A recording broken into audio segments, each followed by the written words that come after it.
Meron tayong kababayan na 4 na buwan na siyang hindi dinadatnan. Ito ang kanyang testimonya. Tungkol po dun sa concern ko, bakit ako napabili ng Lunas at Acid Guard? Kasi po 4 months na po akong hindi dinadatnan. At may itim-itim na pong lumalabas sa akin. Ngayon po, malakas na menstruation ko po at natatakot naman po ako yung lumabas sa akin ngayon. 2 beses na pong may lumabas sa akin na ganito.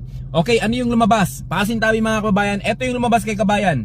Yan, nakikita nyo yan, talagang namuong dugo na yan, nabuong dugo. Buti na lang nailabas kung hindi magkakaroon ng malaking problema dyan.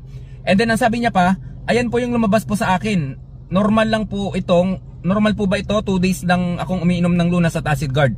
Okay, sa loob ng 2 araw ng pag-inom niya ng Lunas at Acid Guard, yung 4 months na hindi siya madatnan, no, magkaroon ng menstruation is nabigay sa kanya. Yung parang laman na yan, na kulay pula na yan, kung hindi mo yan nailabas kabayan, possible yan makasira ng matres mo, or else kung ano pang masira yan sa loob ng tiyan mo, syempre nabubulok yan, no? Pag nabulok yan, maapektuhan yung ibang organs. Yun lang mga kababayan, na sana subukan nyo yung bisa at epekto nitong produkto natin. Grabe ang mga nagiging testimonya, as in sobrang dami. Yun lang, stay healthy. Ako si Chance at ako magsasakang gala.